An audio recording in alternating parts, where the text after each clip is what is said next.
ರಚನೆ, ನಿರ್ದೇಶನದ, ನಟನೆಯ ಮಕ್ಕಳ ನಾಟಕ ವನದೇವತೆ ಸರ್ಕಾರದಿಂದ ಹಾಗೂ ಸಂಘ ಸಂಸ್ಥೆಗಳಿಂದ ಸುಮಾರು 9 ಪ್ರಶಸ್ತಿಗಳನ್ನ ಪಡೆದುಕೊಂಡಿದೆ. ವನದೇವತೆ ನಾಟಕದ ಒಂದು ದೃಶ್ಯವನ್ನ ನೆನಪು ಮಾಡಿಕೊಳ್ಳುತ್ತಾ ಈ ಪಾಠವನ್ನ ಆರಂಭ ಮಾಡುತ್ತಿದ್ದೇನೆ. ಒಂದು ಕಾಡಿನ ಸುಂದರವಾದ ದೃಶ್ಯ. ಆ ಕಾಡಿನಲ್ಲಿ ಎಲ್ಲ ಕಾಡು ಪ್ರಾಣಿಗಳು, ಪಕ್ಷಿಗಳು ಒಟ್ಟಿಗೆ ಸೇರಿಕೊಂಡು ಸಂಭ್ರಮಿಸುತ್ತಿರುವ ಕ್ಷಣಗಳು.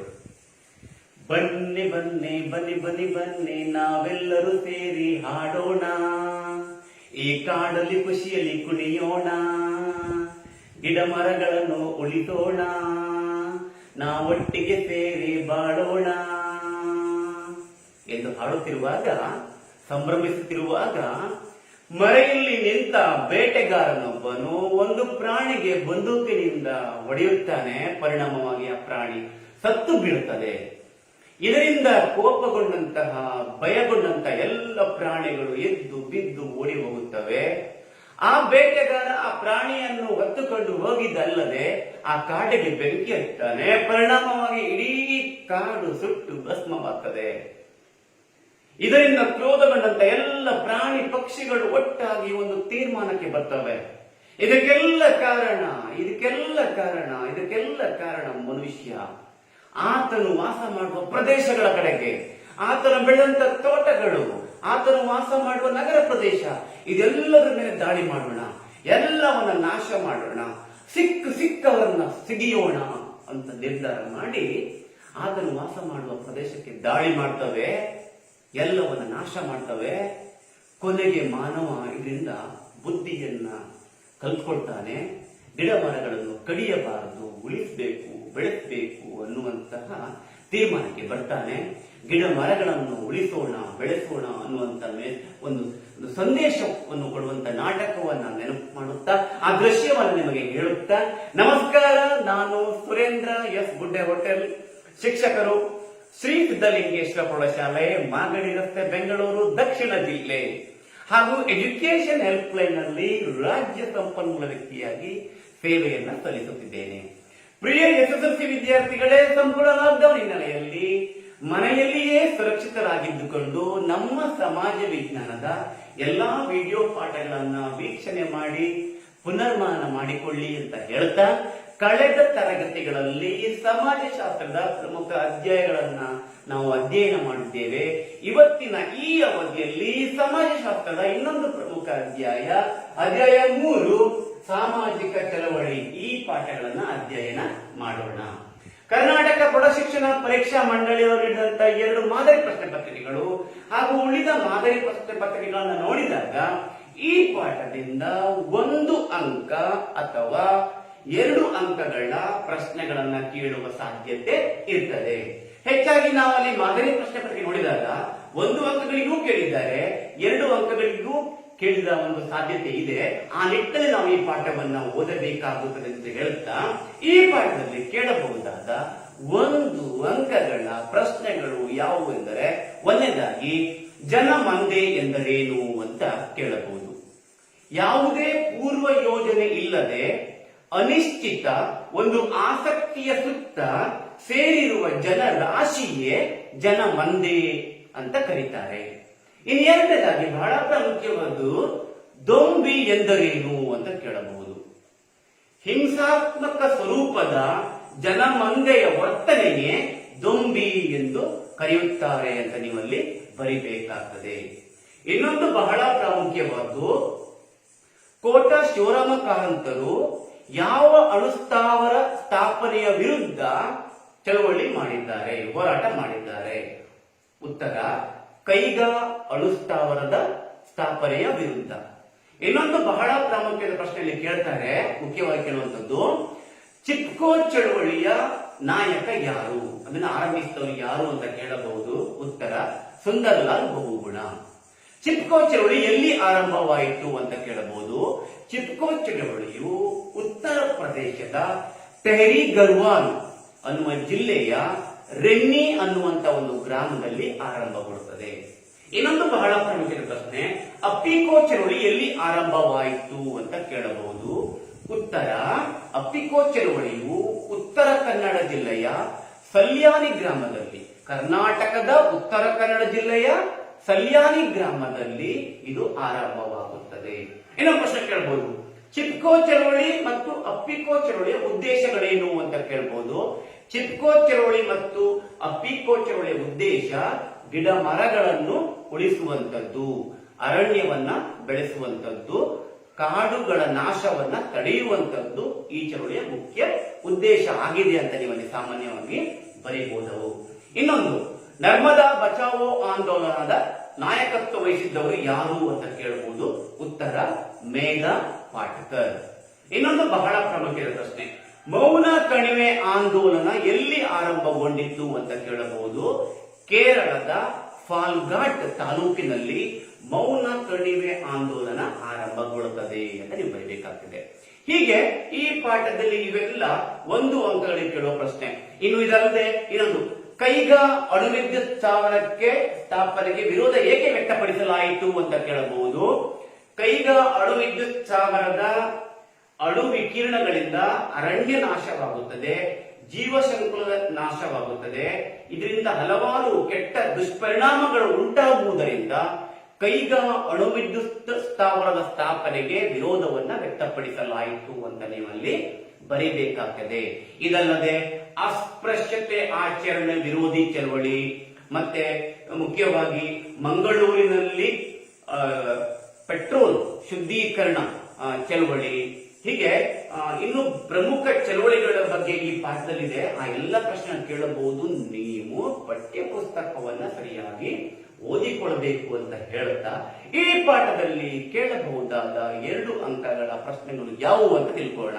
ಬನ್ನಿ ವಿದ್ಯಾರ್ಥಿಗಳೇ, ಒಂದನೇದಾಗಿ ಜನಮಂದೆಯ ಸ್ವರೂಪವನ್ನು ತಿಳಿಸಿರಿ ಅಂತ ಕೇಳಬಹುದು. 2 ಅಂಕಗಳಿಗೆ ಜನಮಂದೆಯ ಸ್ವರೂಪವನ್ನು ತಿಳಿಸಿರ್ತೀವಿ. ಇಲ್ಲಿ ನೋಡಿ, ಇಲ್ಲಿ 1ನೇ ಅಂಶ ಜನರ ತಾತ್ಕಾಲಿಕ ವರ್ತನೆಯಾಗಿದೆ. 2ನೇ ಅಂಶ ಸಮಾಜದ ಲೋಪದೋಷಗಳನ್ನು ಸೂಚಿಸುವುದು. ಇನ್ನು 3ನೇ ಅಂಶ ಜನರ ಅಸಮಾಧಾನವನ್ನು ಹೊರಹಾಕುವುದು. ಇನ್ನು 4ನೇ ಅಂಶ ನೋಡಿ, ಇಲ್ಲಿ ಸಾಮಾಜಿಕ ಚಳವಳಿಯಾಗಿ ರೂಪುಗೊಳ್ಳಬಹುದು. ಇದಿಷ್ಟು ಜನಮಂದೆಯ ಸ್ವರೂಪ. ಇನ್ನೊಂದು ಬಹಳ ಪ್ರಾಮುಖ್ಯದ ಪ್ರಶ್ನೆ, 2ನೇ ಪ್ರಶ್ನೆ, ದೊಂಬಿಯ ಸ್ವರೂಪವನ್ನು ತಿಳಿಸಿರಿ ಅಂತ ಕೇಳಿದ್ದಾರೆ. ದೊಂಬಿಯ ಸ್ವರೂಪ ನಾನು ಆವಾಗಲೇ ಹೇಳಿದ್ದೇನೆ, ಜನಮಂದೆ ಅಂದ್ರೆ ಹೇಳಿದ್ದೇನೆ, ದೊಂಬಿ ಅಂದ್ರೆ ಏನಂತ ಹೇಳಿದ್ದೇನೆ. ದೊಂಬಿಯ ಸ್ವರೂಪವೇನು ಅಂತ ಕೇಳಿದ್ದಾರೆ. 1ನೇ ಅಂಶ ಹಿಂಸಾತ್ಮಕವಾದುದು. 2ನೇದು ನಿಶ್ಚಿತ ಗುರಿ ಇರದಿರುವುದು. ನೆಕ್ಸ್ಟ್ ಇನ್ನೊಂದು ಅಂಶ ಸಾರ್ವಜನಿಕ ಆಸ್ತಿ ಹಾನಿ. ಇನ್ನೊಂದು ಬರೀಬಹುದು ಪ್ರಾಣ ಹಾನಿ ಅಂತ ಕೂಡ ಬರೀಬಹುದು. 4ನೇ ಅಂಶ ದೀರ್ಘಕಾಲ ನಡೆಯಲಾರವು. 5ನೇ ಅಂಶ ನಗರಗಳಲ್ಲಿ ಹೆಚ್ಚು ನಡೆಯುತ್ತದೆ. ಇದಿಷ್ಟು ದೊಂಬಿಯ ಸ್ವರೂಪಗಳು. ಇದಲ್ಲದೆ ಇನ್ನೂ ಹಲವಾರು ಅಂಶಗಳು ಬರೀಬಹುದು. 2 ಅಂಕಗಳಿಗೆ ಕೇಳಿದಾಗ ಇಲ್ಲಿ 4 ಅಂಶಗಳನ್ನು ಬರೆದು ಸಾಕಾಗ್ತದೆ. ನೀವು ಇನ್ನು ಟೆಕ್ಸ್ಟ್ ಬುಕ್ ನಲ್ಲಿ ಇದೆ, ಅದನ್ನ ಓದಿ ನೀವು ಅಭ್ಯಾಸ ಮಾಡಿ. 2 ಅಂಕಗಳಿಗೆ ಕೇಳಿದಾಗ ನೀವು 4 ಅಂಶಗಳನ್ನು ಬರೆದು ಸಾಕು ವಿದ್ಯಾರ್ಥಿಗಳೇ. ಇನ್ನೊಂದು ಬಹಳ ಪ್ರಮುಖ ಪ್ರಶ್ನೆ ಇನ್ನೂ ಕೂಡ ಕೇಳಬಹುದು, ದೊಂಬಿಯನ್ನು ನಿಯಂತ್ರಣ ಮಾಡುವುದು ಹೇಗೆ, ದೊಂಬಿಗೆ ಕಾರಣಗಳೇನು, ಇದೆಲ್ಲ ಕೇಳಬಹುದು. ಅಲ್ಲಿ ನೀವು ಪಠ್ಯ ಪುಸ್ತಕವನ್ನು ಓದ್ಕೊಳ್ಬೇಕು. ನೋಡಿ ವಿದ್ಯಾರ್ಥಿಗಳೇ, ಇನ್ನೊಂದು ಬಹಳ ಪ್ರಾಮುಖ್ಯವಾದ್ದು ಪರಿಸರ ಮಾಲಿನ್ಯಕ್ಕೆ ಕಾರಣಗಳೇನು. ನಿಮಗೆಲ್ಲ ಗೊತ್ತಿದೆ ಪರಿಸರ ಮಾಲಿನ್ಯಕ್ಕೆ ಕಾರಣಗಳು, ನೀವು ಓದಿದ್ದೀರಿ ಎಲ್ಲಾ ವಿಷಯಗಳಲ್ಲಿ ಕೂಡ. ಆದ್ರೆ ನಿಮ್ಮ ಈ ಒಂದು ಸಾಮಾಜಿಕ ಚಳವಳಿಗಳು ಈ ಪಾಠದ ಒಂದು ಪಠ್ಯಪುಸ್ತಕದಲ್ಲಿ ಬಂದಂತೆ ಪರಿಸರ ಮಾಲಿನ್ಯಕ್ಕೆ ಕಾರಣಗಳೇನು ಅಂತ ಕೇಳಿದಾಗ 1ನೇ ಅಂಶ ಹೆಚ್ಚುತ್ತಿರುವ ಜನಸಂಖ್ಯೆ. ನೋಡಿ ಇಲ್ಲಿ 2ನೇದು ಸುಖ ಜೀವನಕ್ಕಾಗಿ ಪರಿಸರದ ದುರ್ಬಳಕೆ. 3ನೇ ಅಂಶ ಕೈಗಾರಿಕಾ ಮತ್ತು ತಾಂತ್ರಿಕ ಪ್ರಗತಿ. 4ನೇ ಅಂಶ ನೋಡಿ ಇಲ್ಲಿ ಅಭಿವೃದ್ಧಿಗಾಗಿ ಸಂಪನ್ಮೂಲಗಳ ಬಳಕೆ. ಇದಿಷ್ಟು 4 ಅಂಶಗಳನ್ನು ಬರೀ ಸಾಕು. ಅಲ್ಲಿ 2 ಅಂಕಗಳಿಗೆ ಕೇಳಿದಾಗ ಇನ್ನು ಬರೀಬಹುದು. ಇನ್ನೂ ಕೂಡ ಸಾಮಾನ್ಯದ ಅಂಶಗಳು ನಿಮ್ಗೆ ಗೊತ್ತಿರುತ್ತೆ, ಟೆಕ್ಸ್ಟ್ ಬುಕ್ ನಲ್ಲೂ ಇದೆ, ಬೇರೆ ಬೇರೆ ವಿಷಯಗಳಲ್ಲಿ ಓದಿದ್ದೀರಿ, ನೀವಲ್ಲಿ ಬರೀಬಹುದು. ಇನ್ನು ಸುಲಭವಾದ ಅಂಶಗಳನ್ನು ನಾನು ಕೊಟ್ಟಿದ್ದೇನೆ, ಇದನ್ನ ಬರೆದು ನೀವು ಅಭ್ಯಾಸ ಮಾಡಬೇಕಾಗುತ್ತದೆ. ಇನ್ನೊಂದು ಪ್ರಮುಖವಾದ ಪ್ರಶ್ನೆ ನೋಡಿ, ಇಲ್ಲಿ ಪರಿಸರ ಚಳವಳಿಗಳನ್ನು ಹೆಸರಿಸಿ. ಪ್ರಮುಖ ಪರಿಸರ ಚಳವಳಿಗಳನ್ನು ಹೆಸರಿಸಿ ಅಂತ ಕೇಳ್ತಾರೆ. 1ನೇದಾಗಿ ಚಿಪ್ಕೋ ಚಳವಳಿ, 2ನೇದಾಗಿ ಅಪ್ಪಿಕೋ ಚಳವಳಿ, ಮೂರನೇದಾಗಿ ನರ್ಮದಾ ಬಚಾವೋ ಆಂದೋಲನ. ನಾಲ್ಕನೇ ಅಂಶ ಮೌನ ಕಡಿಮೆ ಆಂದೋಲನ. ಇನ್ನು ಐದನೇ ಅಂಶ ನೀವು ಇದು ಬರೀಬಹುದು ಯಾವ್ದಂತ ಹೇಳಿ ಮುಖ್ಯವಾಗಿ ಕೈಗಾ ಅಣುವಿದ್ಯುತ್ ಸ್ಥಾವರ ವಿರೋಧಿ ಆಂದೋಲನ, ಅದು ಕೂಡ ಬರೀಬಹುದು. ಅಥವಾ ಅರಣ್ಯ ನಾಶವನ್ನ ತಡೆಗಟ್ಟಲು ನಡೆಸಿದ ಚಳವಳಿಗಳು ಯಾವುವು ಅಂತ ಕೇಳಿದರೂ ಕೂಡ ಇದರಲ್ಲಿ ನೀವು ಬರೀಬಹುದು. ಈ ಉತ್ತರವನ್ನು ಬರಲಿಕ್ಕೆ ಸಾಧ್ಯ ಆಗ್ತದೆ. 4 ಅಂಶಗಳ ಬರೆದು ಸಾಕಲ್ಲಿ ಪರಿಸರ ಚಳವಳಿಗಳನ್ನ ತರಲಿಕ್ಕೆ ನಡೆಸಿದಂತಹ ಚಳವಳಿ ಅಂತ ಕೇಳಿದ್ದಾರೆ. ಸರಿ ವಿದ್ಯಾರ್ಥಿಗಳೇ, ಈಗ ಮುಖ್ಯವಾಗಿ ಪರಿಸರ ಸಂರಕ್ಷಣಾ ಚಳವಳಿ, ಅರಣ್ಯ ಸಂರಕ್ಷಣಾ ಚಳವಳಿ ಬಹಳ ಪ್ರಾಮುಖ್ಯವಾದ್ದು ಚಿಪ್ಕೋ ಚಳವಳಿ. ಚಿಪ್ಕೋ ಚಳವಳಿಯನ್ನ ವಿವರಿಸಿ ಅಥವಾ ಚಿಪ್ಕೋ ಚಳವಳಿ ಕುರಿತು ಬರೆಯಿರಿ ಅಂತ ಪ್ರಶ್ನೆ ಕೇಳಿದಾಗ ಮುಖ್ಯವಾಗಿ 1ನೇ ಅಂಶ ಉತ್ತರ ಪ್ರದೇಶದ ರೆನ್ನಿ ಗ್ರಾಮದಲ್ಲಿ ನಡೆಯಿತು. 2ನೇ ಅಂಶ ಮರ ಕಡಿಯಲು ಸರ್ಕಾರ ಅನುಮತಿ ನೀಡಿದ್ದನ್ನು ವಿರೋಧಿಸಿದರು. 3ನೇ ಅಂಶ ಮರ ಕಡಿಯಲು ಬಂದಾಗ ಅಲ್ಲಿನ ಮಹಿಳೆಯರು ಮರಗಳನ್ನು ತಪ್ಪಿಕೊಂಡು ಚಳುವಳಿ ಆರಂಭಿಸಿದರು. 4ನೇ ಅಂಶ ಪರಿಣಾಮವಾಗಿ ಸರ್ಕಾರ ನೀಡಿದ್ದ ಅನುಮತಿ ರದ್ದಾಯಿತು. ಇದು ಸುಲಭವಾಗಿ ಸಂಕ್ಷಿಪ್ತವಾಗಿ 4 ಅಂಶಗಳನ್ನು ಬರೆದಿದ್ದೇನೆ. 2 ಅಂಕಗಳಿಗೆ ಕೇಳಿದಾಗ ಈ 4 ಅಂಶಗಳನ್ನು ಬರೆದಿ ಸಾಕು. ಇನ್ನೊಂದು ಬಹಳ ಪ್ರಾಮುಖ್ಯವಾದ ಪ್ರಶ್ನೆ, ಹಾಗೆ ಅಪ್ಪಿಕೋ ಚಳವಳಿ ವಿವರಿಸಿ ಅಂತ ಕೇಳಬಹುದು, ಮೌನ ಕಡಿಮೆ ಆಂದೋಲನ ಚಳವಳಿ ವಿವರಿಸಿ ಅಂತ ಕೇಳಬಹುದು, ಅಸ್ಪೃಶ್ಯತೆ ಆಚರಣೆ ವಿರೋಧಿ ಚಳವಳಿ ಅಂತ ಕೇಳಬಹುದು, ಕೈಗಾ ಅಣುವಿದ್ಯುತ್ ಸ್ಥಾವರ ವಿರೋಧಿ ಚಳವಳಿ ಬಗ್ಗೆ ಬರೆಯಿರಿ ಅಂತ ಕೇಳಬಹುದು, ಮೌನ ಕಡಿಮೆ ಆಂದೋಲನ ಬಗ್ಗೆ ಕೇಳಬಹುದು. ಇದನ್ನು ನೀವು ಪಠ್ಯ ಪುಸ್ತಕದಲ್ಲಿ ಓದಬೇಕು. ಇನ್ನೊಂದು ಬಹಳ ಪ್ರಾಮುಖ್ಯವಾದ್ದು ನೋಡಿ, 6ನೇ ಪ್ರಶ್ನೆ ಮದ್ಯಪಾನ ನಿಷೇಧ ಚಳವಳಿಯು ಪ್ರಮುಖವಾದ ಮಹಿಳಾ ಚಳವಳಿ ಹೇಗೆ? ಮಹಿಳೆಯರು ಆರಂಭಿಸಿದ ಚಳವಳಿ ಮದ್ಯಪಾನ ನಿಷೇಧ ಚಳವಳಿ. ಅದು ಪ್ರಮುಖವಾದ ಚಳವಳಿಯಾಗಿದಂತೆ ಮಹಿಳೆಯರು ಆರಂಭಿಸಿದ್ದು ಹೇಗೆ ಅಂತ ನೀವು ಹೇಳ್ಬೇಕಲ್ಲ. ಈಗ ಅದನ್ನ ಸಮರ್ಥಿಸಿ, ಸ್ಪಷ್ಟೀಕರಿಸಿ, ವಿವರಿಸಿ, ಚರ್ಚಿಸಿ ಅಂತೇಳಿ ಈಗೆಲ್ಲ ಪ್ರಶ್ನೆಯಲ್ಲಿ ಕೇಳುವ ಸಾಧ್ಯತೆ ಇರ್ತದೆ. ಅಲ್ಲಿ ನೀವು ಗೊಂದಲಕ್ಕೆ ಒಳಗಾಗಬಾರದು ವಿದ್ಯಾರ್ಥಿಗಳೇ. ನೋಡಿ, 1ನೇ ಅಂಶ ನೋಡಿ. 1ನೇ ಅಂಶ ಮಹಿಳೆಯರು ರೂಪಿಸಿದ ಪ್ರಮುಖ ಚಳವಳಿ.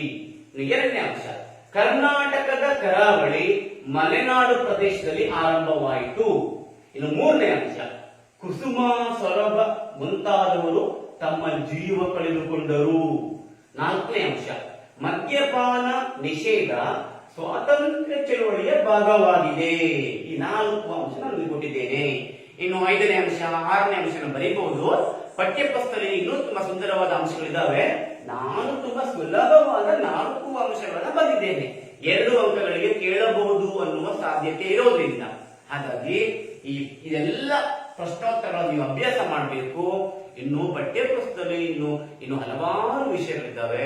ಅದೆಲ್ಲವನ್ನು ಓದಿ ಅಭ್ಯಾಸ ಮಾಡಿ ಜ್ಞಾನ ವಿಕಸನ ಆಗ್ತದೆ, ಪುನರ್ಮನನ ಆಗ್ತದೆ. ಪರೀಕ್ಷೆಯಲ್ಲಿ ಪ್ರಶ್ನೆಗಳನ್ನು ಕೇಳಿದರೆ ನೀವು ತುಂಬಾ ಸುಲಭವಾಗಿ ಉತ್ತರವನ್ನು ಬರೀಬಹುದು ಅಂತ ಹೇಳ್ತಾ ಇದೆಲ್ಲವನ್ನ ಬರೆದು ಅಭ್ಯಾಸ ಮಾಡಿ ಈ ವಿಡಿಯೋವನ್ನ ಇತರರಿಗೂ ಶೇರ್ ಮಾಡಿ. ಒಟ್ಟಿನಲ್ಲಿ ಎಲ್ಲಾ ವಿದ್ಯಾರ್ಥಿಗಳಿಗೂ ಅನುಕೂಲವಾಗಲಿ. ಯಾಕೆ ಹೇಳಿ, ಎಲ್ಲರೂ ಕಲಿಯಲಿ, ಎಲ್ಲರೂ ಬೆಳೆಯಲಿ. ಮುಂದಿನ ಕ್ಲಾಸ್ನಲ್ಲಿ ಇನ್ನೊಂದು ಪಾಠದಲ್ಲಿ ಭೇಟಿಯಾಗೋಣ. ಅಲ್ಲಿಯವರೆಗೆ ಏನ್ ಮಾಡಬೇಕು, ಇದೆಲ್ಲವನ್ನ ಬರೆದು ಅಭ್ಯಾಸ ಮಾಡಬೇಕು ಅಂತ ಹೇಳ್ತಾ ಎಲ್ಲರಿಗೂ ಆಲ್ ದಿ ಬೆಸ್ಟ್.